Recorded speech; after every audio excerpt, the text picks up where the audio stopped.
So we're nearly a week in now to young bird sickness hitting the loft. This section got its second, so they're a few days behind the first section. There's a few in here that are looking a little bit ropey. And unfortunately I did have to remove another one this morning. It doesn't look as bad as it did before. There's no corn being spewed up, which is good, but the droppings are still quite loose. There's stuff in the water. Just got to sit it out, I guess. Not really much more I can do. I appreciate all the comments and advice and like what people would do. If I tried to do it all, I wouldn't get it. Well, there's not enough time in a year to try everything that people are suggesting. So as I've said before, I'm just going to do it my own way. It's not going to be everyone's way that they would do things, but ultimately you live and die by your own decisions. So this is the late bred team, but the good news is this is the main race team, who, like I say, are 2 or 3 days ahead of the owners kicking in, and these are looking much better now, just looking much more lively. I think there's 1 or 2 that are probably at the back end of it, but I think you'll all agree that it's looking much better. They had a full feed yesterday and there was no corn anywhere at all, and they've had a full feed this morning. It's all gone. Just got to try and build them back up now, so they're not all perfect. They're still a little bit loose in the droppings, 1 or 2 of them, but like there was literally no corn about at all. What I have done this morning is clean and sealed off all these nest boxes. These won't be in here, I don't think, next year. They'll get moved into the stock loft. There's some of the boxes in there. So that's the story of the young birds, guys. Older pigeons. So this is the birds that like flew in the old bird season this year. I'm going to open up and let these out again for the day. There's no point in keeping them penned in if they can be out and about, because nothing else is out.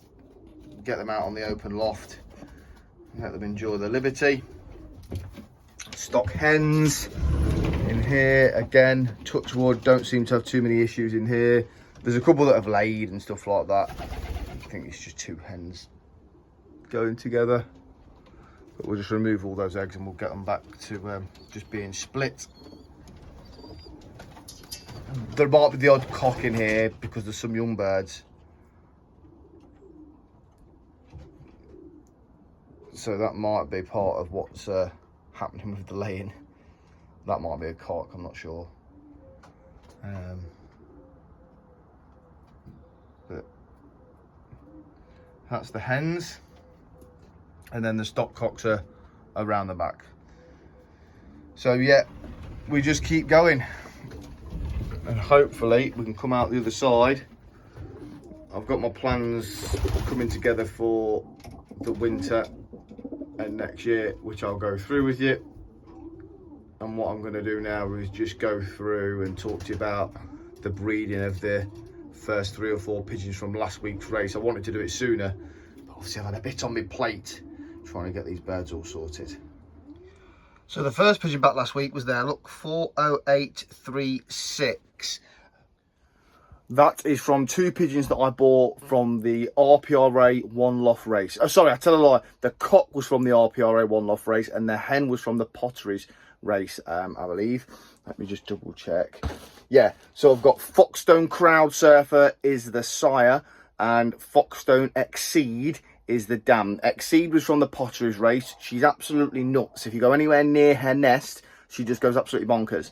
Crowd Surfer in the RPRA race, so named because he did come with the pack on quite a lot of occasions from the results, but just didn't track quick enough to be high up there. So that's just my own breeding now of 2 pigeons that I've put together to breed pigeons for One Loft racing and hopefully sort of sprint middle distance racing as well. So that was the first pigeon. Second pigeon's there, look, 21R16978. Third pigeon, 21R16974. They're both pigeons that I brought in from a gentleman called Tony Cottrell, really well known long distance flyer down on the south coast around Dorset. So they're what I'm looking to come from Lerwick and places like that, hopefully over the next 2 years. So yeah, that both of them, they came in that first drop of 4 pigeons last week. And we'll just look at what the fourth one was now. Fourth pigeons there, 40830. That was a dark checker hen. Now this is quite an interesting one because it was bred off a yearling, which didn't do a great deal as a young bird, but has had a few races this year. And then also my favourite, so the dark checker hen that flew Thurso as a yearling and then Lerwick as a 2-year-old this year, 33606. That's bred off that pair. So what I want to try and do is build some sort of team that is capable of flying from 70, 80 miles up to probably Thurso and maybe Lerwick 400, 500 miles. Once you get above that distance, I do think you're into sort of specialist type pigeons that are capable of flying 556, 650, 700 miles. But I genuinely think it's possible to build a team that can fly all distances up to about 400, 500 miles. So that's quite good because she's done sort of 400, 500 miles and I've got this pigeon romping home from 80.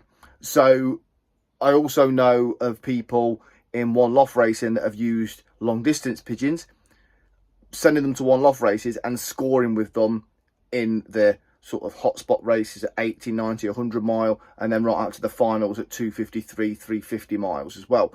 So I do think it's doable. I'm not saying it's going to be a quick process.